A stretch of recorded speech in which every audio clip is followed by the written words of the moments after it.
বরাক দর্পণ studio. নমস্কার, news Barak দর্পণ স্টুডিওর পক্ষ থেকে সবাইকে জয়গুরু।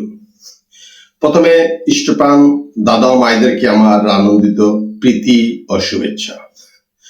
গতকাল সন্ধ্যা 7:30 আমাদের সুপরিচিত দুলাল দেবদার গৃহে পরম দয়াল যুগপুরুষোত্তম শ্রী শ্রী ঠাকুরের গুণকীর্তন করার অনেকেরই সৌভাগ্য হয়েছিল। আমি ব্যক্তিগতভাবে বিলম্বে হলেও উপস্থিত থাকতে পেরে নিজেকে ধন্য মনে করছি। এই শান্ত সৎসঙ্গ অনুষ্ঠান আয়োজনের এক বিশেষ মাহাত্ম্য ছিল। আমরা জানি জীবনে সফলতা পেতে গেলে মহৎ আদর্শের দরকার, আর আদর্শ যেভাবে বলবেন সেইভাবে কাজ করলেই সফলতা লক্ষ্মী তোমার ঘরে বসে থাকবে। দুলালদার একমাত্র ছেলে প্রীতদীপ, ডাকনাম দীপ্তেশ, তার ইষ্টকেন্দ্রিক চলনই জীবনে আগে বাড়া রাস্তা বা দরজা খুলে দিয়েছে। বিগত অল ইন্ডিয়া ইনস্টিটিউট অফ টেকনোলজির ওপেন কম্পিটিশনে সফলতার সহিত উত্তীর্ণ হওয়ার সুবাদে ভারতের বেশ কয়েকটি টপ র্যাঙ্কিং ইঞ্জিনিয়ারিং ইনস্টিটিউটে ভর্তির সুযোগ পেয়েছে।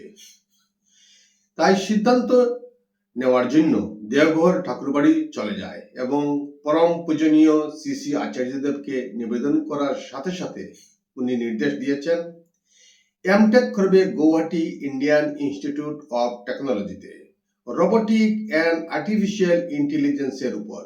আগামী কয়েকদিনের মধ্যেই গৌহাটি আইআইটিতে ভর্তি হতে যাচ্ছে। এই শুভ কাজের সূচনা উপলক্ষে এই বিশেষ সৎসঙ্গের আয়োজন। শ্রদ্ধেয় দাদা ও মায়েরা, আমরা সবাই জানি সত্যানুসরণে ঠাকুর বলেছেন বিশ্বাস, নিষ্ঠা ও ভক্তি, এর যে কোনো একটিকেই চরিত্রগত করতে পারলেই বাকিগুলা অনায়াসে চলে আসবে। আমরা সবাই সৎসঙ্গের পাঠশালায় ভর্তি হয়েছি, সবাই সফলতার দিকে এগিয়ে যাই। শেষের দিনে পরীক্ষায় পাশ করলেই সার্থকতা। আসুন আমরা সবাই মিলে একটি কীর্তনের কিছু মুহূর্ত এবং আলোচনার দিকে মনোনিবেশ করি। পাশে থাকবেন।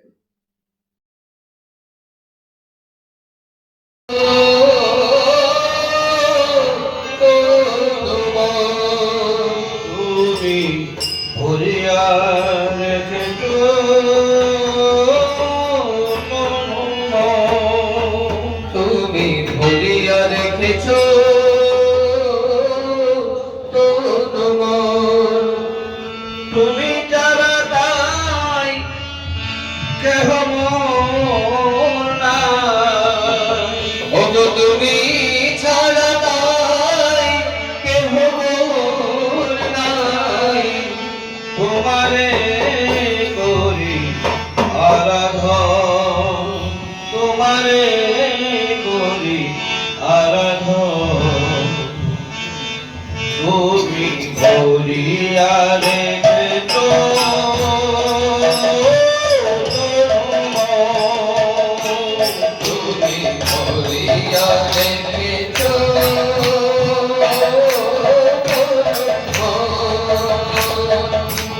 তুমি যারা তাই কেহ নাই, তুমি ছাড়া তাই কেহ নাই, তোমারে করি আরাধন, তোমারে করি আরাধন, তুমি করিয়া রেখেছো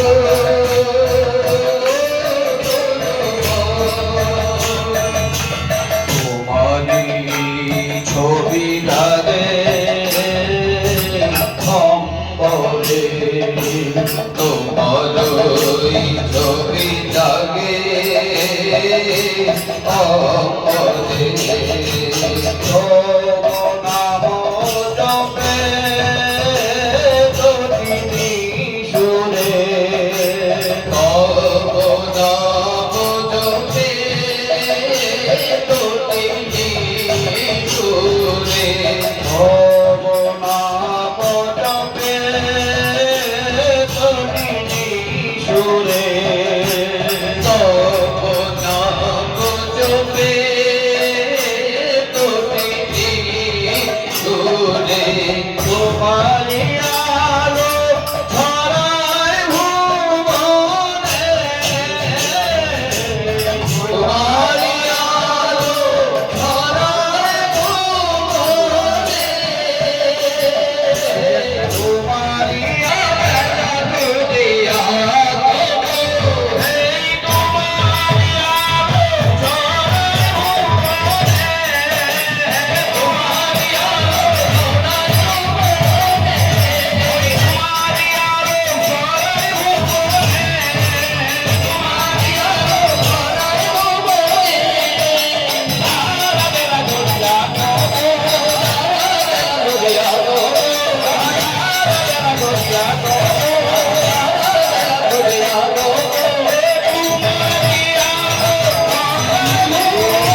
আকাশের তারা তবু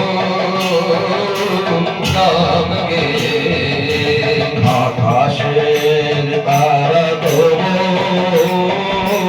নাম গে আকাশের তারা তবু নাম গে সারা নিশি ধরিও অন্তরে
আদিষ্ট হয়েছি, অল্প সময় ইষ্ট পোষণ করার চেষ্টা করব।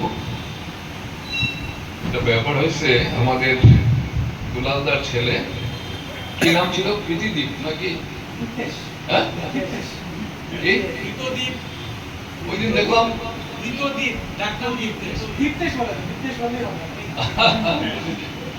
নামে আমার মোবাইলে দেখছি, আসল নামটা এতদিন পরে জেনেছি। যাই হোক, তার একটা ব্রিলিয়েন্ট মানে রেজাল্ট, এবং তার যে সবকিছুর মধ্যে একটা ব্রিলিয়েন্সি আছে। এই যে ব্রিলিয়েন্সির যে ব্যাপার, যেটা এই ব্রিলিয়েন্সির ব্যাপারগুলির উপর নির্ভর করে কিন্তু আবার একটা ঠাকুরের কাছে কি আমরা জেনেছি যেগুলো একটা ইনস্টিংক্টিয়াল গ্রোথ থাকে।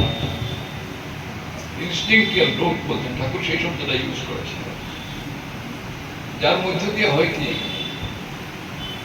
এই যে ধারাগুলি চলে আসে সেগুলির গ্রাফটা উপর দিকে চলতে থাকে, গ্রাফটা উপরে উঠতে থাকে।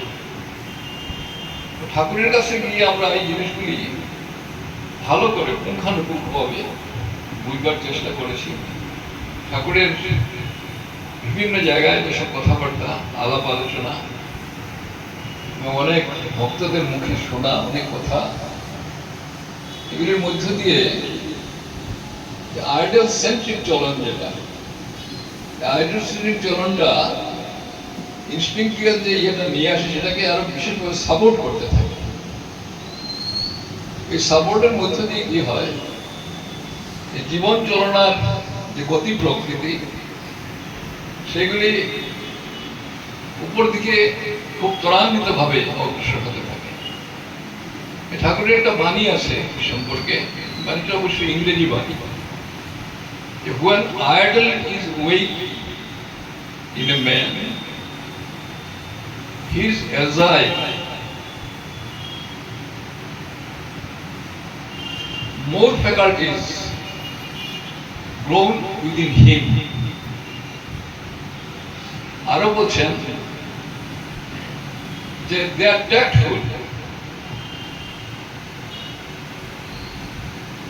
and all faculties grow within him. এই যে ব্যাপারটা ঠাকুর যে বলছেন আর কি, এটার মূল ভিত্তিক ভূমিকা রয়েছে যে আইডল সেন্ট্রিক চলন, আদর্শ কেন্দ্রিক চলন। আদর্শ কেন্দ্রিক চলনের প্রথাতেই চলে আসে যে আদর্শে প্রথম যুক্ত হওয়ার যে ব্যাপার, আদর্শে যুক্ত না থাকলে আবার আইডল সেন্ট্রিক চলন আসবে থেকে। তাই আইডল সেন্ট্রিক আদর্শ কেন্দ্রিক চলনের দরকার, আদর্শের সাথে যুক্ত হয়ে পরবর্তী পর্যায়ে যে চাল চলন আচার ব্যবহার যেগুলি আমরা পেয়েছি, সেগুলি আবার পুঙ্খানুপুঙ্খ হবে আমাদের জীবন চলনার মধ্যে সেগুলিকে স্থান দিয়ে আমাদের অগ্রসর হতে হবে।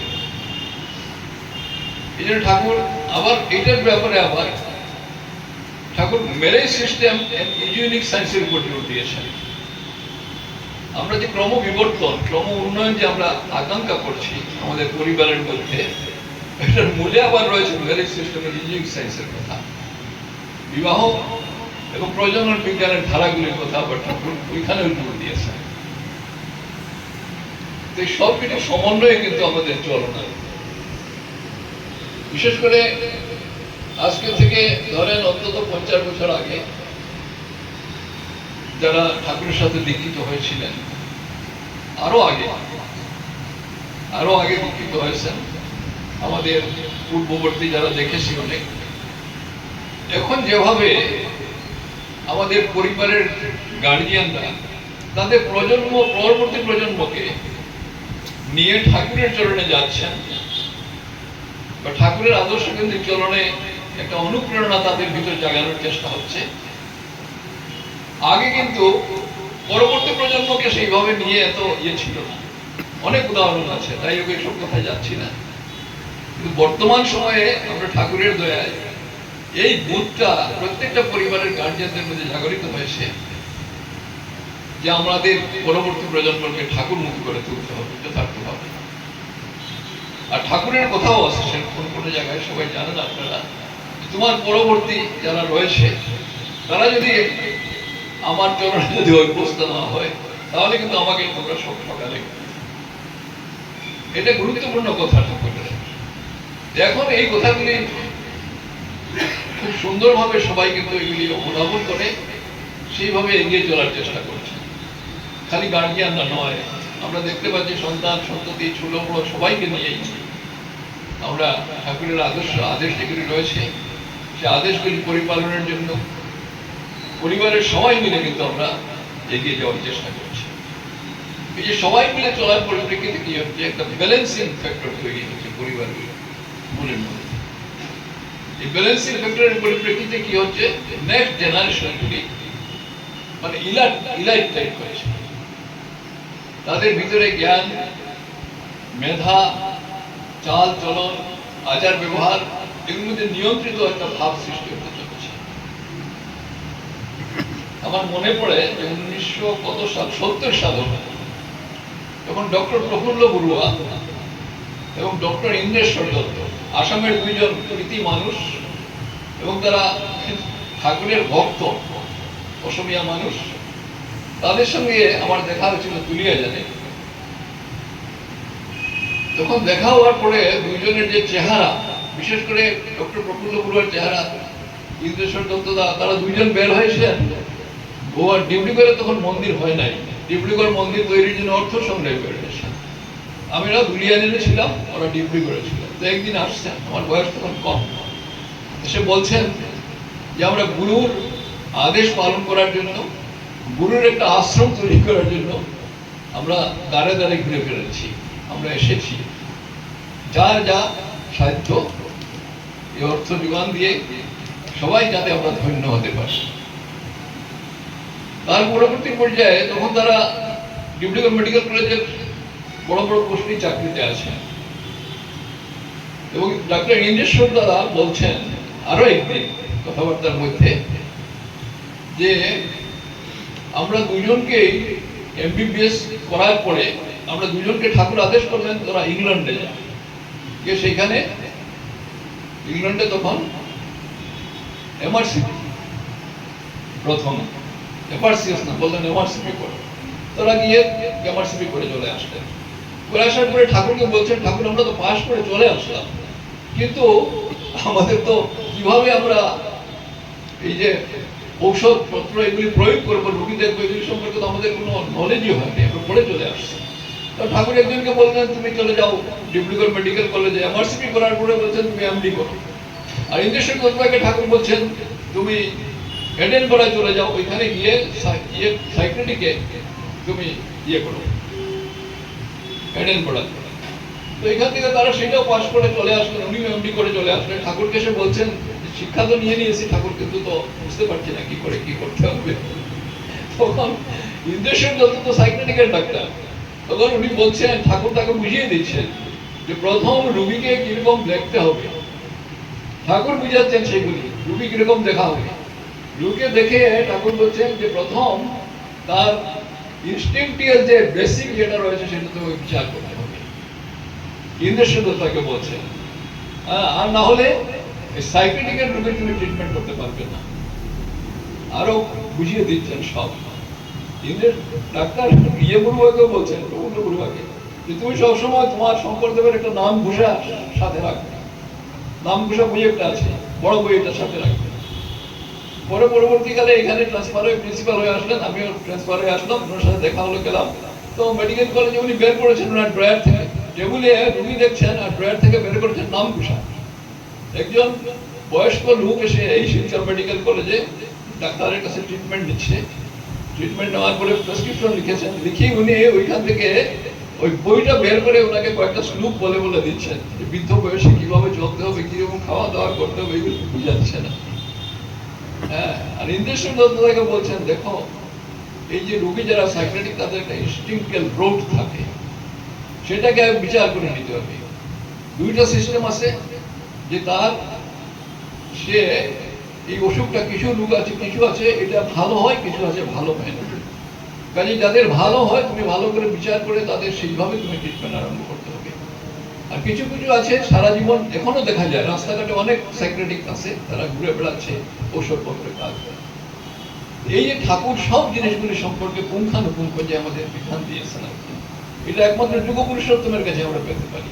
যে কোনো বিষয়ে পড়াশোনা তিনি নিজে পড়ে থাকুন বা না থাকুন, কিন্তু জ্ঞান তার মধ্যে সব কিছু রয়েছে। আমরা ভাগ্যবান, আমরা তার সাথে যুক্ত হয়ে সেগুলি পেয়েছি। আজকে আমাদের পরবর্তী প্রজন্ম, এই ছেলেটা, তারা তো ব্রিলিয়ান্ট ক্যারিয়ার। আমরা ঠাকুরের কাছে প্রার্থনা করছি যাতে আরো উন্নয়নের শিখরে গিয়ে উঠতে পারে, আর ঠাকুরমুখী চলন যেটা, সেটা যাতে ইনটেক্ট থাকে, আর যাতে এই ঠাকুরমুখী চলনটা যাতে আরো তার যারা সহযোগী যারা থাকবে তাদের মধ্যে যাতে সেটা সঞ্চারিত হয়। তার জন্য আমাদের যা যা করণীয় সবাই জানি। আমরা নাম ধ্যান করতে হবে, নাম ধ্যান অতি অবশ্য দরকার। মেডিটেশনটা খুব প্রয়োজন আমাদের, যে যেখানেই থাকি না কেন। এটার মধ্য দিয়ে কিন্তু আমরা কি করতে পারি, ঠাকুরের কথা, ঠাকুরের গুণ যেগুলি আছে সেগুলি অতি সহজে আমরা আমাদের যারা সঙ্গী সাথে থাকে তাদের মধ্যে সেটাকে আমরা স্থাপিত করে দিতে পারি। কাজেই রাত্র তো অনেক হয়ে যাচ্ছে। আসল কথাটাই হচ্ছে আমরা সবাই উন্নয়ন চাই, কল্যাণ চাই, মঙ্গল চাই, এগিয়ে যেতে চাই, সুস্থ থাকতে চাই, ভালো থাকতে চাই। আমাদের পরবর্তী প্রজন্ম সব দিক দিয়ে যাতে সুন্দর সার্থক হয়ে ওঠে। আর ঠাকুরের কাছে গিয়েই সেই কথাগুলি জেনেছি। এখানে শুধু আমরা সন্ধ্যা প্রার্থনা আর গান কীর্তন করেই আমরা ঠিকই, কিন্তু আমাদের অন্তরে অন্তরে থাকে যে ঠাকুরকে খুশি করার একটা অনুপ্রেরণা। সেই খুশির অনুপ্রেরণা হচ্ছে তিনি যা চান সেটা আমরা বাস্তবে রূপদান করার চেষ্টা করি। বিশেষ করে ঠাকুরের কথা, যে নাম ধ্যান, প্রার্থনা, ইষ্টভৃতি, এগুলি যদি গভীর অনুধ্যায়িত সহকারে এগুলি আচরণ করা যায়, তাহলে মানুষের মনের ভিতরে একটা তীব্র আকাঙ্ক্ষা জাগে যে ঠাকুরের বাস্তব কাজ যেগুলি আছে এগুলিকে কার্যে রূপায়িত করা। আর এইগুলি করার মধ্য দিয়ে কি হয়, মানুষ প্রজ্ঞার অধিকারী হয়। প্রজ্ঞাটাই হচ্ছে জীবন চলনার খুঁটিনাটি বিষয়। সংসারের যা কিছু জ্ঞান ভান্ডার সবকিছু সম্পর্কে অনুধাবন ক্ষমতা প্রজ্ঞার মধ্য দিয়ে এগুলি জাগ্রত হয়। এখানে বেসিক কোয়ালিফিকেশনটা বড় কথা না, এখানে ভক্তি অনুরাগী চরণের মধ্য দিয়ে যা কিছু আহরণ করা যায় সেটা প্রত্যেকটা মানুষের জীবনটাকে আলোকিত করে দিতে পারে, তার ভিতরে আলোকের রাজ্য তৈরি করে দিতে পারে। আমরা ভাগ্যবান, আমরা সেটা পেয়েছি, সেই রাস্তায় চলার চেষ্টা করছি। পরম পিতার কাছে প্রার্থনা করি এই যে গোলাদার ছেলে, তাদের পরিবার পরিজন সবাই সব দিক দিয়ে সার্থক হয়ে উঠুক, মস্তিষ্ক দাদা দাদা মায়েরা সবাই ভালো থাকুন, সুস্থ থাকুন। আর আমাদের সম্মুখে যে কাজগুলি চলছে, মানুষকে, বিচ্যুত মানুষগুলিকে আবার নজর করার চেষ্টা করা, সেগুলি চলছে, তীব্র গতিতেই চলছে। পরম পিতার কাছে প্রার্থনা করি সেই গতি যাতে আমরা এগিয়ে নিয়ে যেতে পারি, তাহলেই তারা খুশি হবেন। জয় গুরু।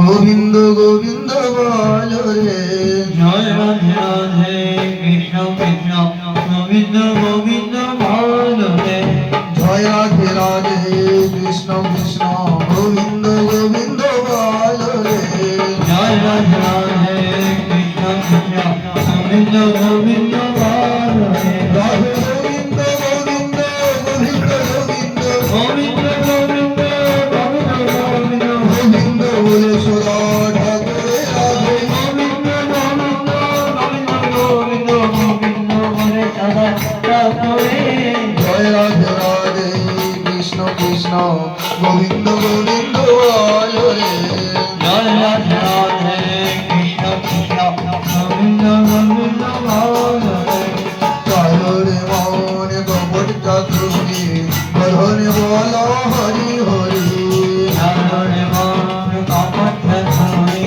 বধনে বল হরি হরি, হরি রাম ব্রহ্ম জীবে নয়নে সদা ভাসরে রাধে, গোবিন্দ রামকে বদলে রাধে, জয় হরি সদা ভাসরে, জয় রাধে রাধে, কৃষ্ণ কৃষ্ণ গোবিন্দ গোবিন্দ বল রে, জয় রাধে রাধে, কৃষ্ণ কৃষ্ণ গোবিন্দ গোবিন্দ বল রে, রাধে গোবিন্দ গোবিন্দ গোবিন্দ গোবিন্দ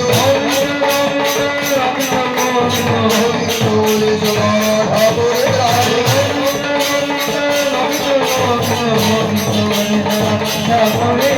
জয় রাধে রাধে,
বন্দে পুরুষোত্তমম বন্দে পুরুষোত্তমম বন্দে পুরুষোত্তমম বন্দে পুরুষোত্তমম বন্দে পুরুষোত্তমম বন্দে পুরুষোত্তমম পরম প্রেমময় শ্রী ঠাকুর কুলো চন্দ্রজি কি জয় পরম প্রেমময় শ্রী ঠাকুর কুলো চন্দ্রজি কি জয় পরম প্রেমময় শ্রী ঠাকুর কুলো চন্দ্রজি কি জয় পরমারাধ্যা জগৎ জননী শ্রী শ্রী বড়মা কি জয় পরমারাধ্যা জগৎ জননী শ্রী শ্রী বড়মা কি জয় পরমারাধ্যা জগৎ জননী শ্রী শ্রী বড়মা কি জয় পরম পূজ্যবাদ শ্রী শ্রী বরদা কি জয় পরম পূজ্যবাদ শ্রী শ্রী বরদা কি জয় পরম পূজ্যবাদ শ্রী শ্রী বরদা কি জয় পরম পূজ্যবাদ শ্রী শ্রী দাদা কি জয় পরম পূজ্যবাদ শ্রী শ্রী দাদা কি জয় পরম পূজ্যবাদ শ্রী শ্রী দাদা কি জয় পরম পূজ্যবাদ শ্রী শ্রী আচার্য দেব কি জয় পরম পূজ্যবাদ শ্রী শ্রী আচার্য দেব কি জয় পরম পূজ্যবাদ শ্রী শ্রী আচার্য দেব কি জয় পরম পূজ্যবাদ শ্রী শ্রী অভিন্ন দাদা কি জয় পরম পূজ্যবাদ শ্রী শ্রী অভিন্ন দাদা কি জয় পরম পূজ্যবাদ শ্রী শ্রী অভিন্ন দাদা কি জয় সৎসঙ্গ কি জয় সৎসঙ্গ কি জয় সৎসঙ্গ কি জয় বন্দে পুরুষোত্তমম বন্দে পুরুষোত্তমম বন্দে আর্যপিতৃন বন্দে আর্যপিতৃ বন্দে মাতৃবর্গং বন্দে মহাত্মবর্গম বন্দে অহং কৃষ্ণদেবতাং বন্দে অহং কৃষ্ণদৈবতম বন্দে পুরুষোত্তমম বন্দে পুরুষোত্তমম বন্দে পুরুষোত্তমম বন্দে পুরুষোত্তমম বন্দে পুরুষোত্তমম বন্দে পুরুষোত্তমম পরম প্রেমময় শ্রী ঠাকুর কুলো চন্দ্রজি কি জয় News Borak Darpan Studio